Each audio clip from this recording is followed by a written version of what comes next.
Welcome to the Healthcare Hustle Podcast, a multimedia project intended to highlight the careers of leaders of color across the healthcare industry.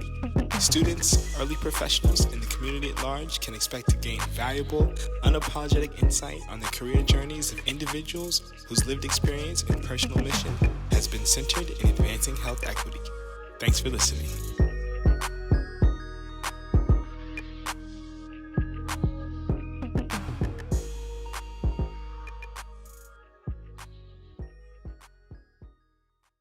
What's going on, everyone? Welcome to the Healthcare Hustle Podcast. Today, we are joined by Derrick J Melton, Chief Operating Officer of CareSTL Health, a federally qualified community-based healthcare system that provides medical care to underserved, underinsured, and uninsured populations in St. Louis. Derrick, welcome to the show. Hello. How are you all doing? We are doing good. We're doing good. So, Derrick, thank you so much for joining us today. For our listeners who may not know, can you please share with us, where does the Derrick J Melton story or journey begin? Oh man, I would just open up and say the journey began for me. So I'm from Jackson, Mississippi, small town, or I would say a small town compared to others. Lack of resources in Mississippi, one of the poorest states, et cetera, et cetera. So yeah, it started there. Started with my ancestors, started with my grandparents, my parents, pretty much instilled in me, the values of not even getting into healthcare, right? It's just the values of people and how to respect others with dignity and pride and those type of things. So, who am I? It's basically, it's all attributed to my upbringing. And basically from where I come from, and being from a southern state, it's a little different as I've been experiencing here in St. Louis. So and with that being said, we as people and as professionals, we still growing. So again, man, I'm easy to say that I'm still trying to identify myself today, right? Still learning, still growing. So, but I think me having that great stability and a great foundation is really helping. Thanks, man. I really appreciate it. I think we're really grateful to have you here and to kind of give your insight and really just kind of touch on your journey. As a young and upcoming administrator, we're always interested to hear what it is as far as the do's, the don'ts, some of the things that you tried to avoid early on in your career, and some of the things that you would advise those interested in health administration to kind of stay away from or to kind of lean towards. One of the things that I would say that has worked for me over the past is that being a listener. Listening to people, not listening to react, but listening to actually listen. It's real hard for administrators and executives to kind of grasp the knowledge to say that, hey, there's more than one way to do something, right? If you guys are hiring me and you're the executive and you're asking me my input on something, really valuable that, really listening to how do we get from one place to another. I think people work at best when they're creative on the job. So that's extremely important, not to lose someone's creativity or take it away. Making sure that not only some people are being heard, but they also feel and think that they're being valued. So being heard and being valued, to me, in my mind, they coincide the same, but there's still two different things. And I think you can't really have one without the other. And just making sure, again, that people have a voice.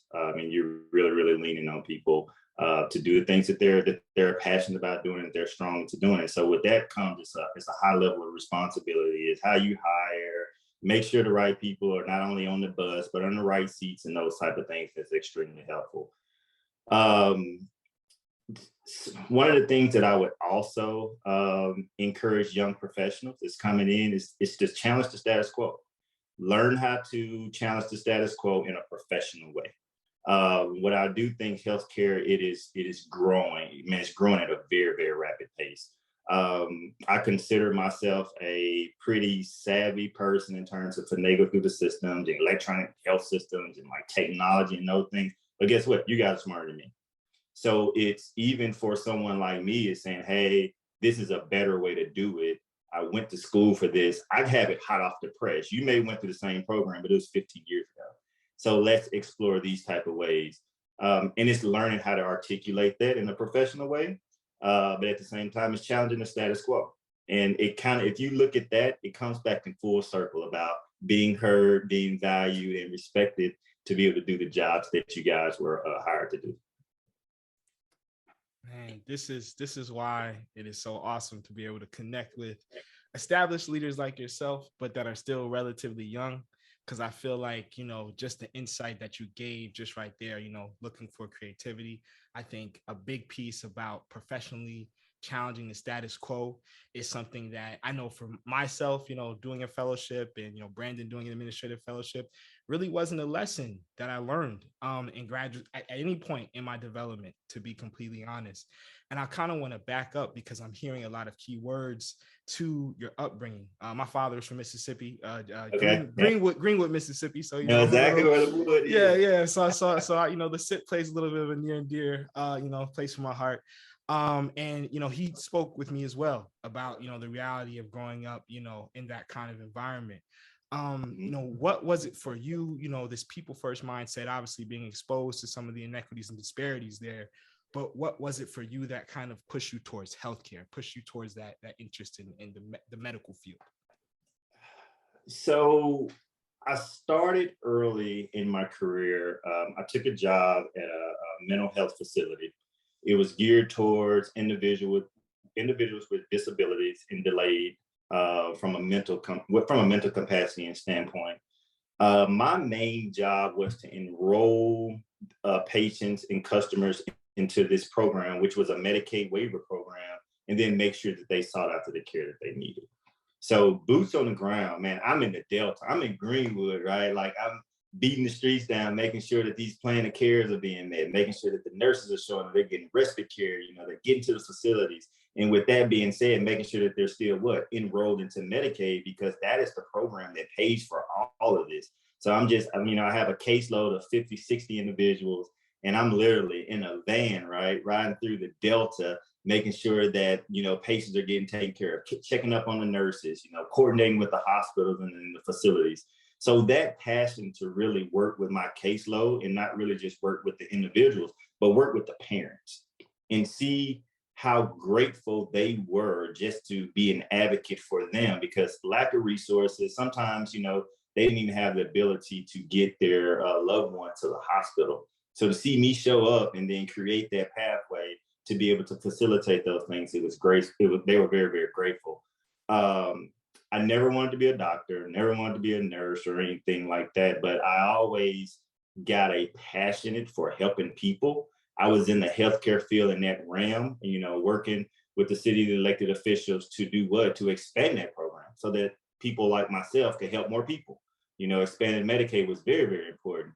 So that's where the healthcare piece came about it. And then it plugs back into what we just talked about, the passionate, caring for people first, just loving what you do, and then just kind of just putting others before yourself.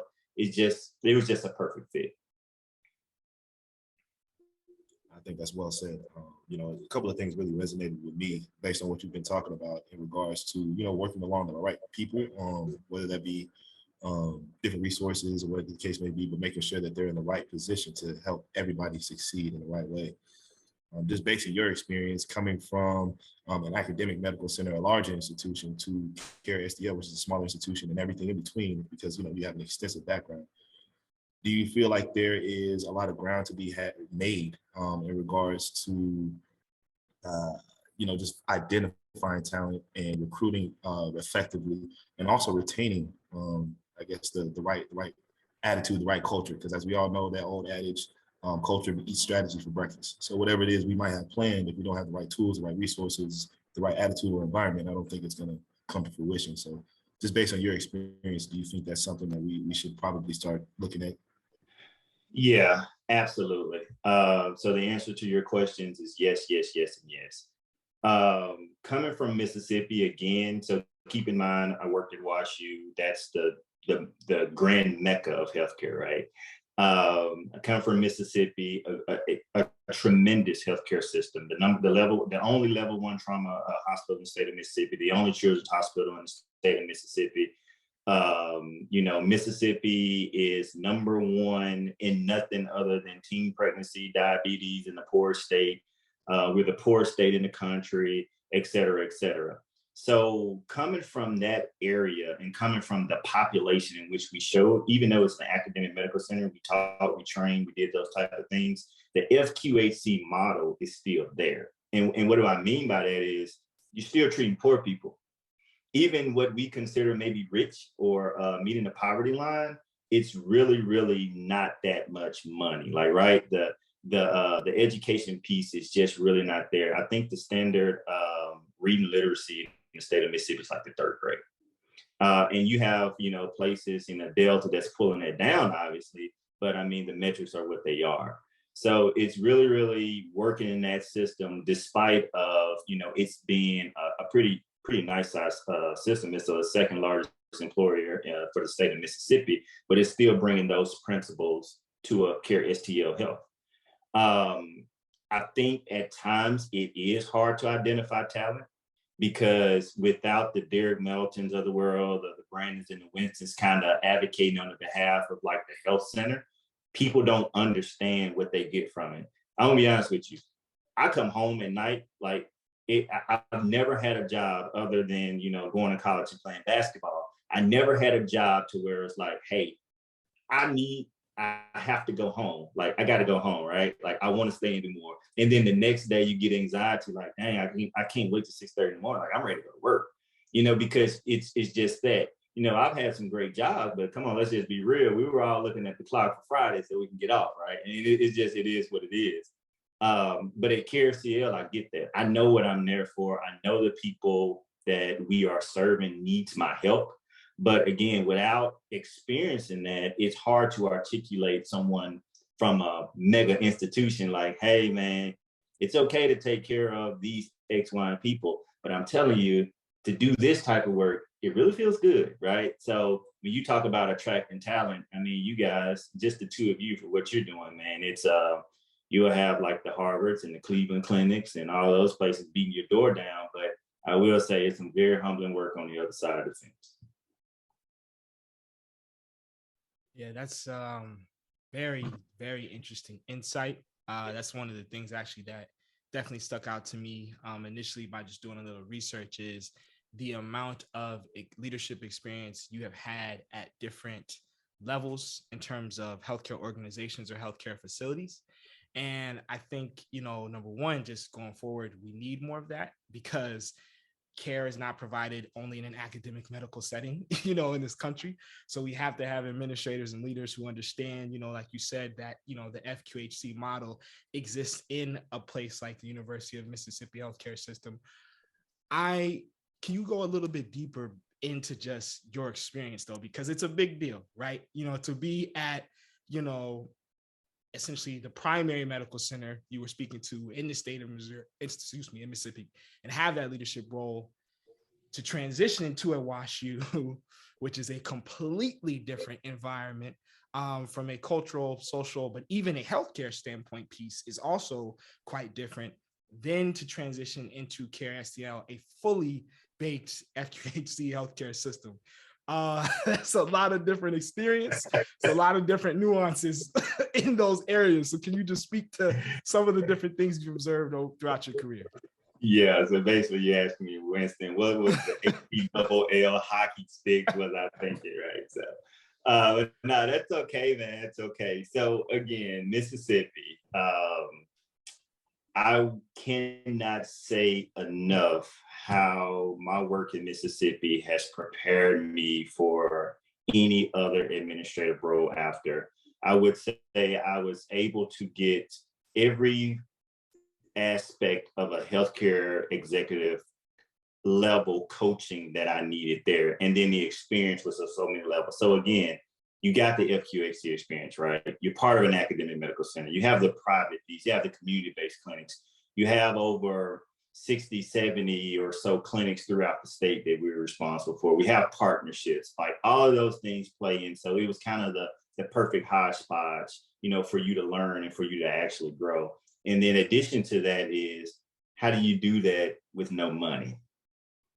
Right? Because come on, think back to what I said, we're the poorest state. I mean, how do you do that with no money, right? So that's the one. And then the icing on the cake is, and I would tell you all bosses always get you a great mentor and a teacher, someone that really, really cares about you.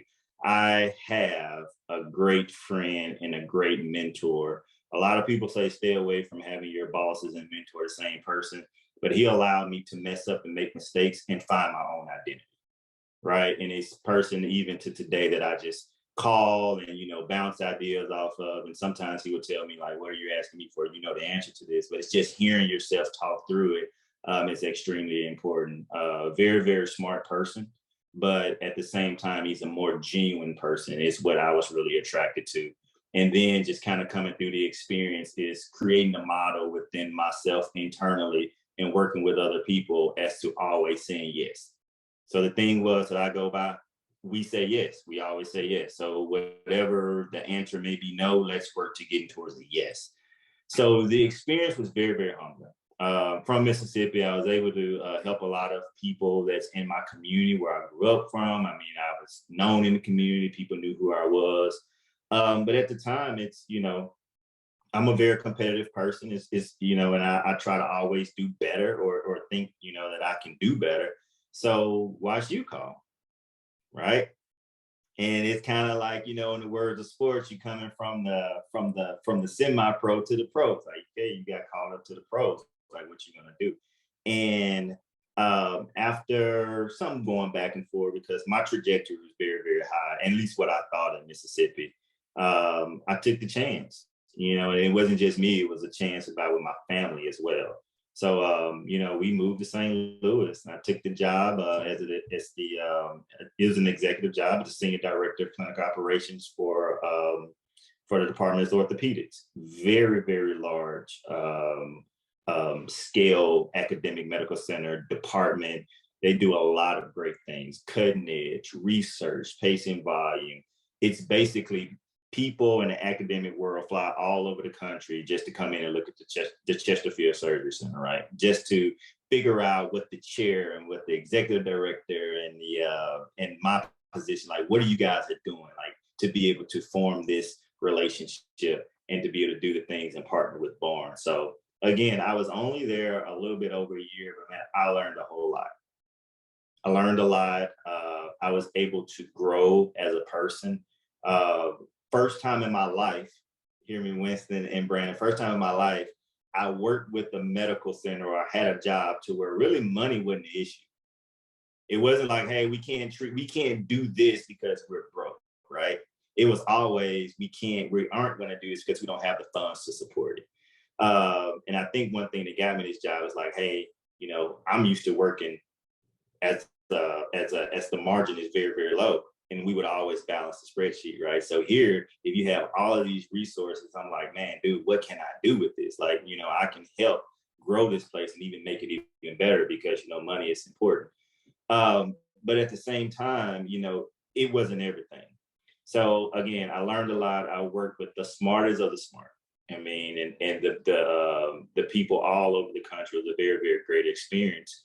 But for me as a person, I was still missing that Southern feel, the touch, some of the stuff that we talked about at the beginning that got me out of the bed, that made your job fun, that made you understand your why.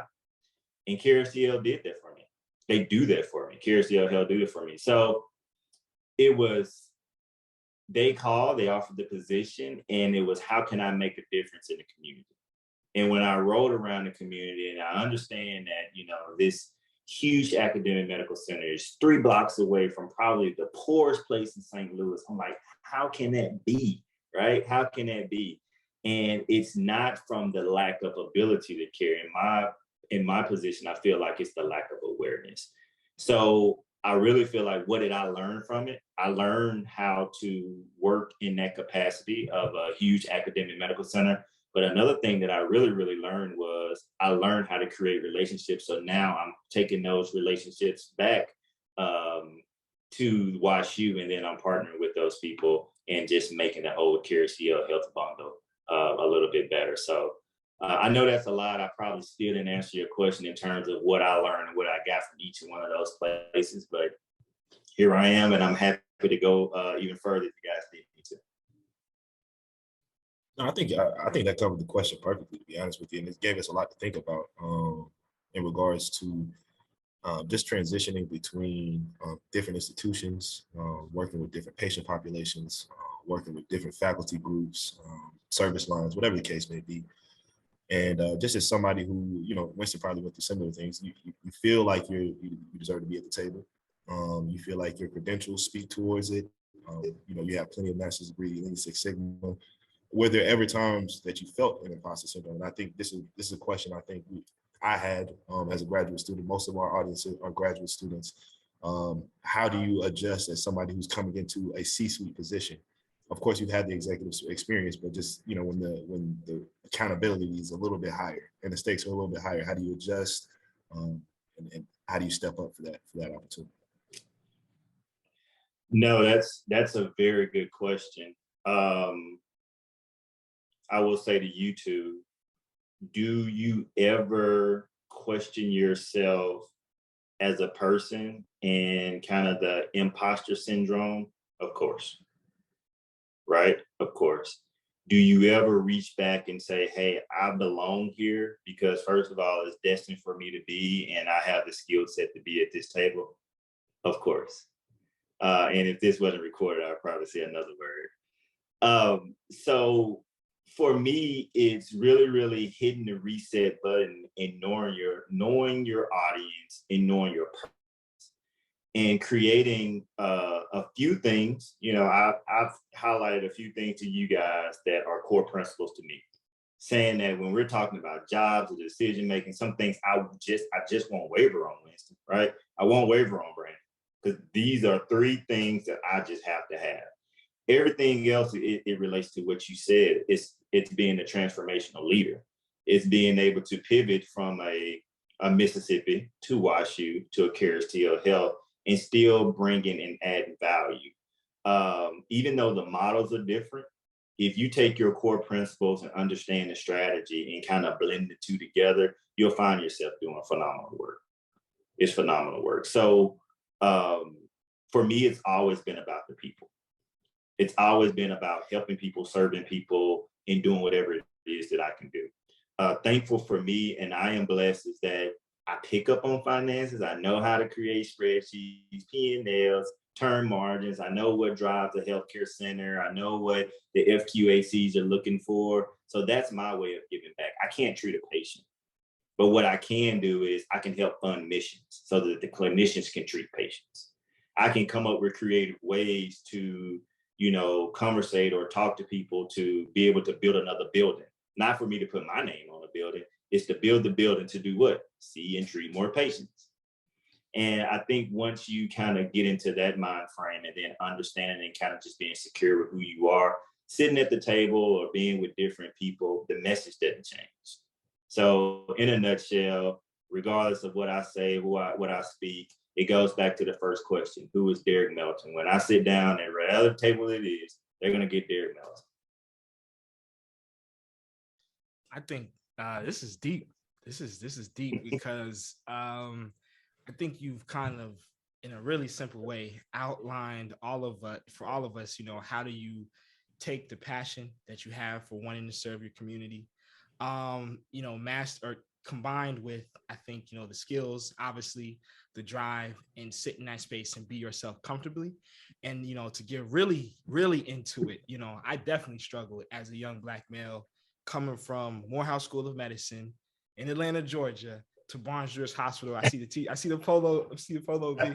Oh, shout out Morehouse School of Medicine. But I struggled with that. I struggled with it, from just a cultural standpoint. It was just a complete culture shock in terms of even my voice literally when at that table, right? And so have you ever, from Mississippi to Missouri, have you ever specifically experiencing things when it comes to your identity, racially, gender-wise, just being a Black man again, and how have you navigated that space? And you said at the beginning, your identity is still something that you're developing, but do you feel like you're at a point where you can fully step into that and be who you are in any space regardless? Yeah, absolutely. So I could answer that question and I can give you guys examples. I promise you it'll take over an hour. So this, for me, this is important. This piece is extremely important. So you asked me earlier, what would I change and what would I do differently and what would I kind of put more focus on? It's just what you said. I wouldn't try to be somebody that I'm not. And I failed to say that or articulate it, but in a nutshell, that's what I meant. But I failed to not try to be someone that other people are, opposed to who I am. So before I answer that question, one thing that I did notice me personally is that I felt that I had to look a certain way. I had to act a certain way, right? I had to talk a certain way. I had to sound a certain way just to be accepted by this group of people, wherever, what they look like they are, right? I just felt like I had to be in the mode. But in an instance, what I learned was fitting in with them did not fit my skill set, because I bought the Southern, whatever it was I told you guys that I was about, and that's what they need. They need that piece because all of them look and sound the same. Mm-hmm. So now if you're trying to spend so much time trying to fit into the mold, you're actually going to find yourself fitting out. I'll tell you, Winston, I would even working with an executive coach, I would come home so many days just so tired, just emotionally drained. It's because, dude, you've been role playing for 12 hours. You've been role playing, like you've been acting. You are an actor. So you have been somebody 5, 7, whatever days a week that you're not, and it just gets emotionally tired. I think a lot of it comes with confidence. A lot of it comes with just understanding who you are. And again, those 4 principles, and just being able to articulate it well. Like, listen, no one has the full answers to any other questions. And understanding that piece and being able to insert your professional message is important, and it's something that I just had to become comfortable with. Recently, even in St. Louis, I've had people to come to me and it's like, on Zoom calls, right? It's like, oh, you from Mississippi? You don't sound like you from Mississippi. I was like, well, I started to disappoint you that I don't sound like a country bumpkin, and I really have a car. I didn't come here in a horse and carriage, so I apologize. It's sometimes it's not shocking, but it's kind of disappointing. But I just move past it. I have people, they'll pull me to the side and just, you guys like have buildings in Mississippi? Yeah, we have buildings, and it's just how TV portray you to be is just understanding that once you come in the room, not to be super sensitive about it, but for what people don't know, that's the perception. Me, I've never been the person that demands the room. I don't demand the room come in. It's like, hey, I'm the boss. I'm the CEO or the senior director. All right, let's get this meeting started. It's no, you know what I mean? It's, again, you're leading by example. You're setting the presence up front, and then you just kind of go on with it. And then last, I know I'm being a little long-winded, is I've had people, prior to COVID, come in, and I would literally be sitting at the head of the table in Mississippi. Now check this out. People will just flood in the conference room, and we'll be sitting down for 5 or 10 minutes. It's like, well, who's this Derrick Melton guy? He's not even here. Like, he had this meeting. I'm like, it's me. Like, let's get started, right?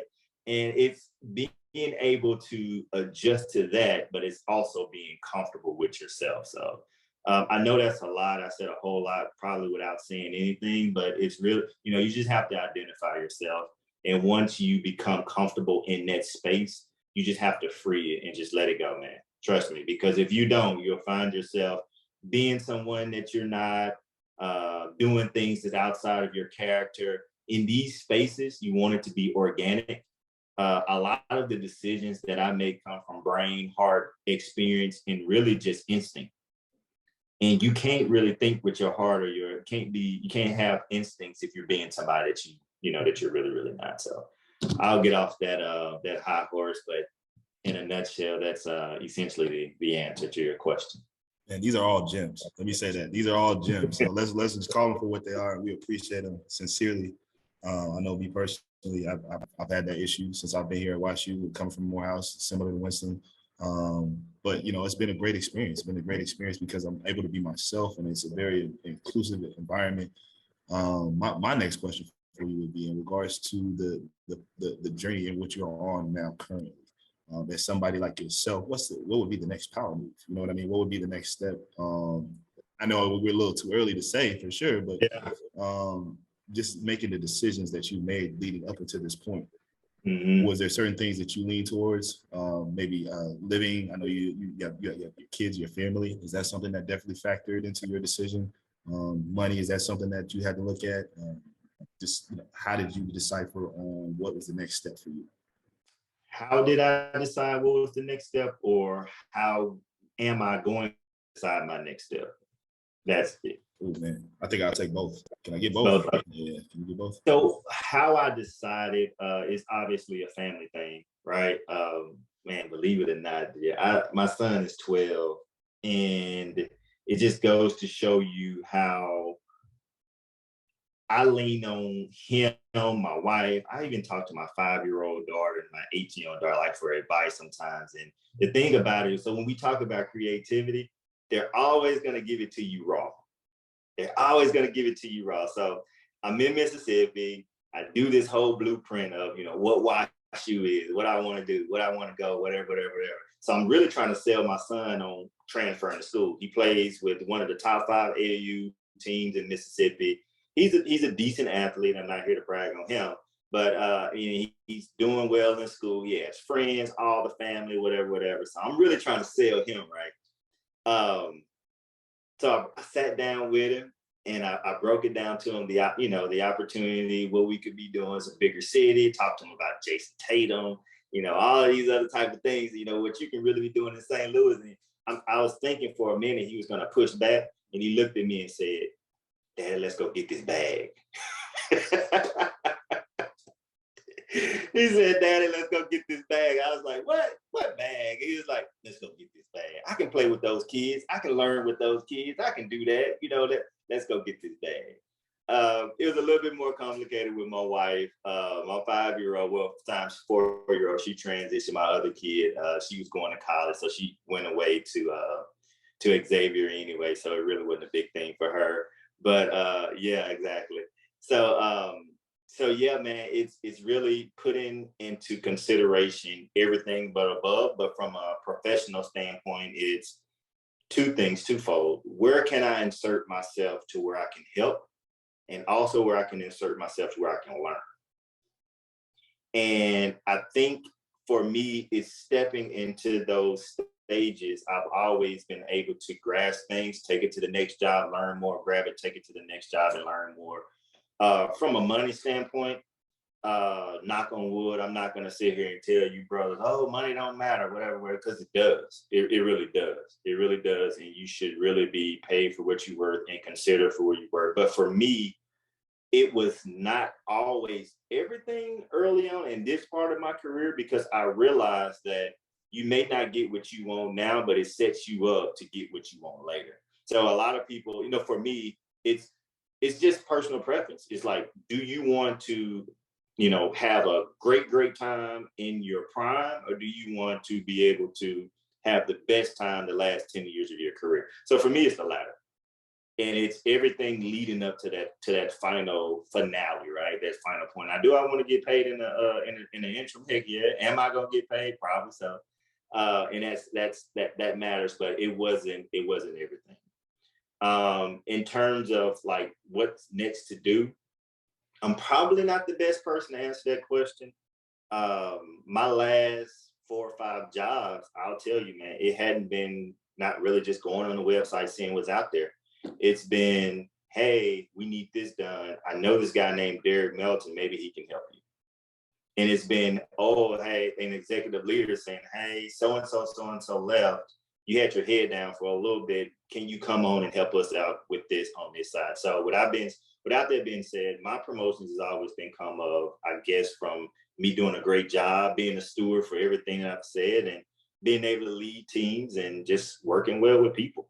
So what I would look to for the next job is whatever it is that I can bring from my current transition and whatever it is I can learn. And who knows, man, CareSTL may be it. And if it is, I'm fine with that. I'm A-okay with that. I think that's real. That's very real. And again, I think it's you sharing your mentality will be good. I think for a lot of people to hear, because one of the things that I took note of that you shared earlier was when you were in Mississippi, it was kind of like you were the franchise player. To be completely honest, like you had your people, you knew everybody, you shaking hands, like that was your town, right? And I think the dream that a lot of us have when we are, anybody, but particularly young, aspiring administrators of color in healthcare, we all want to do the same thing. We want to have some serious impact in our communities.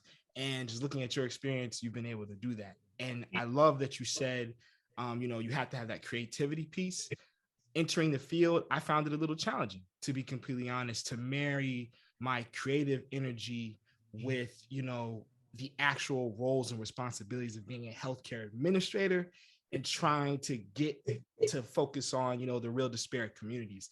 So for you, as someone who has to be very process driven, you have, as the COO, of a federally qualified health system, you have to be driven towards outcomes, right? Like these are all things, like the business is very real.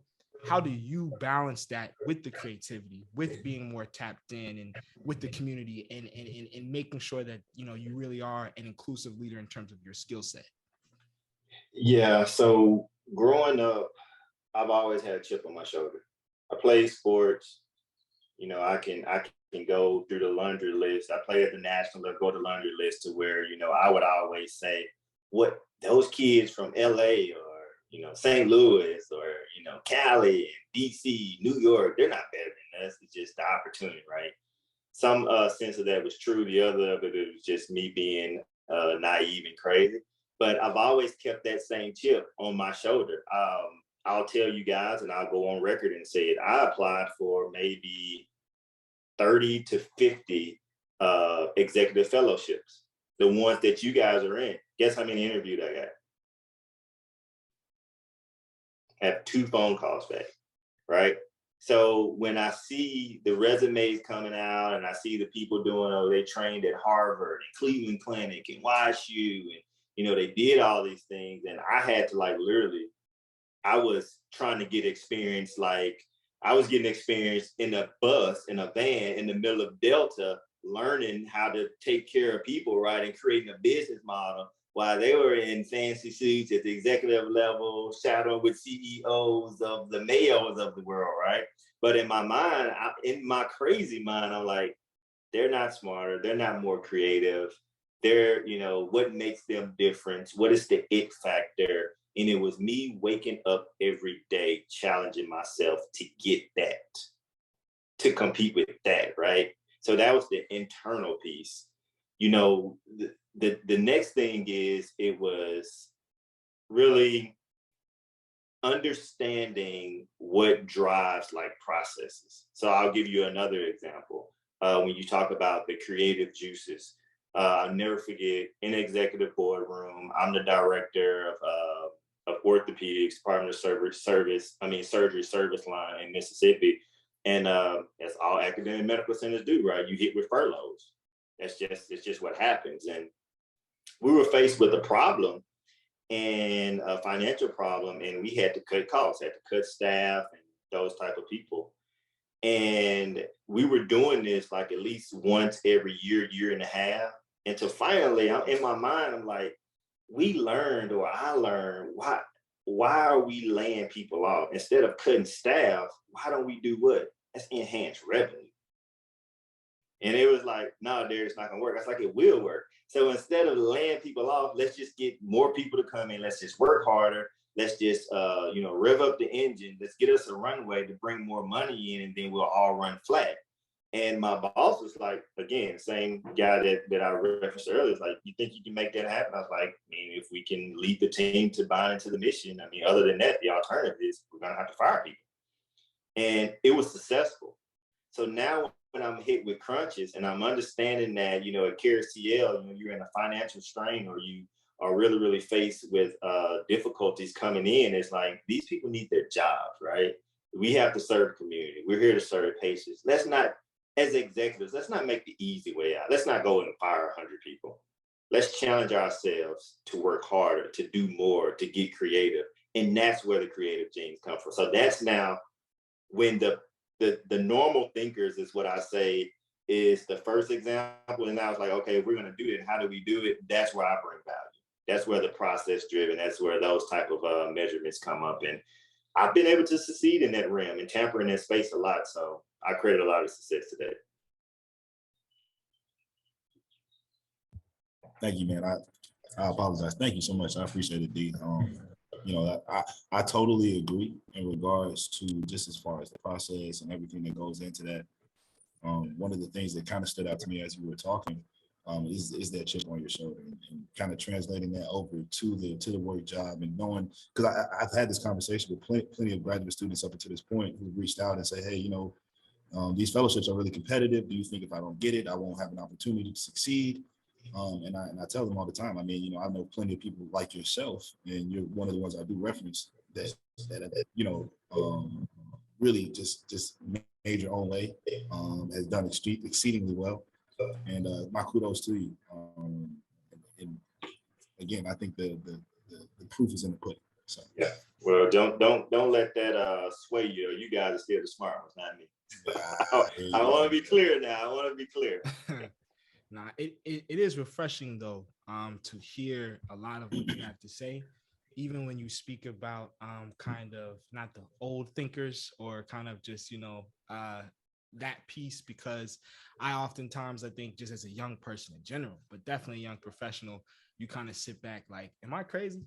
Or like, is there a different way to do things? Like, you know, can we do things? And I think the business side of healthcare for me, not being ever being exposed to just business or corporations in general and not really understanding how those kind of entities run, it was hard for me to really kind of understand, all right, where do you find this balance between how do we serve the community and how do we serve the business? But I think everything you shared, no joke, I think it was a really good explanation of how you do that.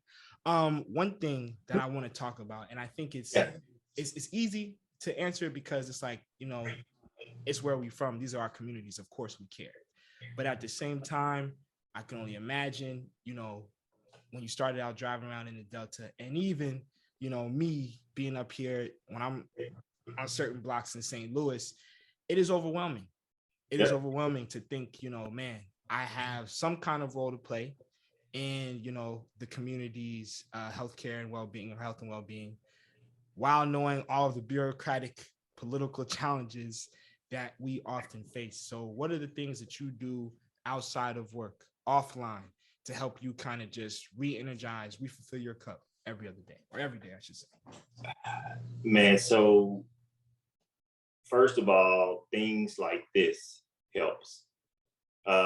You know, you guys may think that I'm doing you a favor, and I'm not. You guys are actually doing me a favor, you know, to be able to speak among two intelligent, and I'm just going to call it what it is, African-American male that's going to make an impact on not just the healthcare organization, but on our world. It's important. It's very, very important. So I love to do things like this. I love to just get to know people. I mean, I work out. I mean, got the Peloton in the back, right? So, you know, I ride and jog, play golf, and, you know, go work out at a gym, play basketball, like those type of things. But, you know, that is kind of like my rechargeable moment. I love to read books. I'm not saying that all the books that I read are healthy books, but I love to kind of just get out of the moment and let my brain explore. For me, that's extremely helpful. And then other than that, man, just getting rest and just being able to decompress. So in summary, like to play golf, like to still play basketball, work out, you know, on the side, and just give myself a time just to decompress. I like just free time, doing nothing, like waking up at 5 o'clock in the morning and just sitting in a dark room and just do nothing and just kind of just get your thoughts together before the day starts. So I love that. I gotta ask, what position in ball? And could we have ever saw you in the league? Man, you know, hey, I just told y'all I'm competitive. Yeah, you would have saw me in the league, man. What you talking about? No, but I played the point. Okay. so I'll tell you, Winston, I think Brandon knows a little bit about this. My will, it just runs dry, man. I'm a 5'0" guard, two left feet, right? And it's what it was. I do have a few accolades though. You know, coming up through high school, I was top 100 player, signed D1 scholarship, played, you know, those type of things. Nike All-American, the list goes on and on and on. But, you know, the way that the NBA and the different leagues that they're transitioning now, and those guys, man, there is no way you could have laced me up with Steph. No way. No way. It's crazy. Skill level is different nowadays. It's different, brother. It's different. Now, you know, just jokingly kidding, you know, you probably couldn't told me, I wouldn't have said that 20 years ago, 15 years ago. But yeah, man, I enjoy the game. I enjoy watching, man. Dude, I'm really, really enjoying my son. Just watching him go through the transition, it's unreal. Yeah. It's unreal. So yeah. Man, that's beautiful. You know, this is kind of, you know, random conversation now. But just want to say, you know, this has been excellent. Thank you, you know, so much, Derrick, again, for giving us your time. I think you shared a lot of things that not only students, but just anybody would really find valuable. And again, you know, I think that access to conversations like this, or what we're trying to provide for more people, so that they know that there are more Derrick Meltons out here in the world that are providing this kind of example of leadership for the Brandons and Winstons of the world. So we just appreciate you. In our last couple of minutes here, just want to give you a chance, you know, any, you know, piece of advice, one thing, you know, you would have to share as we kind of wrap up our conversation with our audience today. Just set goals for yourself. Set goals for yourself. A mentor of mine told me, set realistic goals for yourself and unrealistic goals for yourself, and meet both. You know, I'll tell you, people used to ask me fresh out of grad school, what do you want to do when you grow up? And I mean, to the top of my lungs, I want to be a CEO. I want to run this major corporation and everything. For what we do, those are still goals, right? But at the same time, you know, do work, in my opinion, find work and find things that you are passionate about, find things that you're able to make an impact into doing, and find a way to do them well. And that's what it's about. It's for me, it's not about buying another car or a bigger house or, you know, doing those type of things, and really, really just padding the checkings account. Is how we can make an impact on not just healthcare professionals, but I'll say it again, young African-American healthcare professionals in this world, because the disparities are so bad during these times in healthcare. If you don't have a Brandon and a Winston advocating for what the disparities are at the table, they will not get addressed. They won't. They will not get addressed. So for me, is understanding how to articulate that in a professional space, and then bring actionable items to it. So again, find out things that you're passionate about doing. You know, love your job. You know, keep your, you know, your family, you know, whatever your prayer beliefs are first. You know, make time for those things, and always keep them front head. And then last, man, I would say is, don't be afraid to be selfish. Don't be afraid to be selfish. So when it's time to say, excuse me, but I'm gonna let the Mississippi come out, I ain't doing nothing. I'm about to shut it down and go to the beach. Don't call me. Don't be able to put yourself on a charger, and don't feel bad about doing it. So, you know, find time to put yourself first. Do things that you enjoy doing, and just be who you are. Man, you guys are great. I promise you, you guys have more than enough tools. You guys are more than enough. You guys are destined to be great, great, great, great things. I promise you. I'm not just saying that because it's the right thing to say right now on the podcast. I'm saying it because in my heart and in my spirit, I truly believe it. I've met you guys. I understand you're doing it in the right way. And don't let people tell you what you can't do.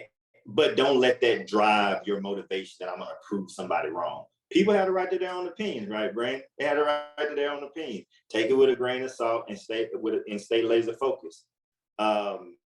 Be okay with failing, but learning from them. Don't get so in a rut. When things don't go your way, or you get turned down for this, or you get told to know this, be okay with that, and be able to operate in the uncomfortable spaces. Learn how to tamper in those. But as human natures, when we're faced with resistance, what we do, we decant it. We get out of them. Like, I don't want to do that. Public speaking, I'm not doing it.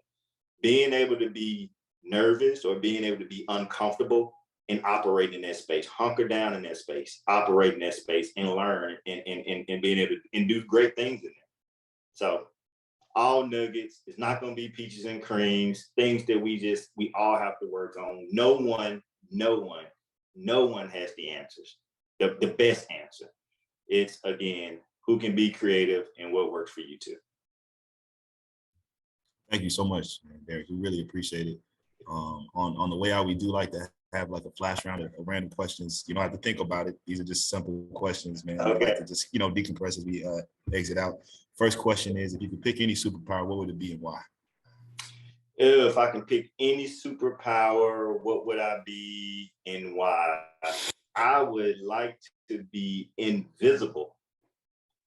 Okay. And be able to travel back in time if needed. Is because I want to be invisible just to see what other people are doing, because I'm nosy like that. I'm a secret spy.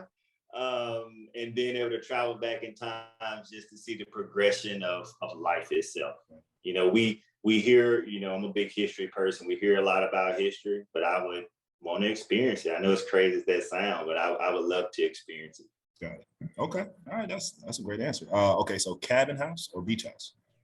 What's that? Cabin house or a beach house? Beach house for sure. All right. Okay. That's good. Gotta go with the beach. And the last one, Celtics or Warriors? Oh, I know you guys are St. Louis. Hey, none of us are from St. Louis. I was gonna say I don't have a dog in the fight. Okay, that's right. I'm going with the Warriors, man. Hey, still down 2-1. We going with it? Yeah, well, I mean, okay. So I'm the bandwagon Warrior fan, right? Because 5-6 years ago, I'm riding LeBron, Cleveland, Kyrie, the whole 9 yards. And now here it is. I'm talking about Steph. It doesn't feel right, but I'm pulling for the Warriors. Jason Tatum is a great talent. He is the face of the league. He didn't. So we talked about. I'm telling you. For not. So he will be the face of the league. Not now. He will be the face of the league. I mean, it's still LeBron's torch to pass on, or KD's, or whoever bandwagon you're driving on. I'm with LeBron. But we talk about mentality, and so for two things, LeBron is not going to give it up, but Tatum can go and take it. If he takes it, he will be, guarantee you, he will be the best player and considered the best player in the NBA. But it's up for him, the mentality. Yeah. Always profound, man. That's right. He has a skill level. I'm telling you, man. I watch a steady basketball. I still believe that pound for pound, Durant is a better player than LeBron. But at the end of the day, LeBron is the best player in the NBA. Undisputed. Undisputed, for sure. Right now, undisputed. Yeah. For sure. Absolutely. Well, it was a game 4 tonight. So we'll see what happens. We'll see if the Warriors, yes, it is tonight. See if the Warriors can tie this bad boy up, because I do not want to see the Celtics win, So I got it before we leave and wrap up. What are you guys' thoughts? Celtics gonna win. They're gonna take it. They're gonna take the whole thing. I think it's pretty clear to me. Game 1 was very clear. Steph went off, had an amazing first, quarter and all that, and they were still down by 4 points going into the half. So I was like, it's a wash. Game 2, expected that, and then here we are. It's terrible because I'm from Philly. So, I got so many people that are, for whatever reason, Celtics fans in my DMs right now. And I'm just like, man, this is disgusting to watch. So I'm hoping the Warriors can turn around, but I don't think they will. Yeah. So, yeah. I agree with Winston, man. They look really small. The Celtics look, the Warriors look really small out there. Jaylen Brown was actually having his way that second, third game, and I was like, you know what?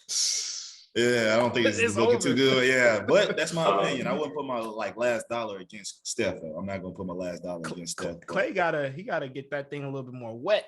I don't know what's going on. It's dry right now. Man, hey, we need to talk offline about Clay, but I got my a few remarks about Clay right now, where he is a part of his career. So He's trying to prove himself.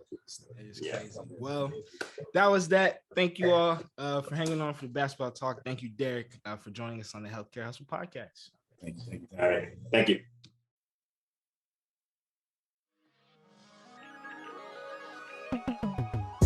Well, that's it for the episode, and we want to thank you for listening to the Healthcare Hustle podcast. Make sure to check us out each month on Spotify and Apple Podcasts, and stay up to date with the Healthcare Hustle fam by following our page on LinkedIn. The marathon continues, so keep on hustling.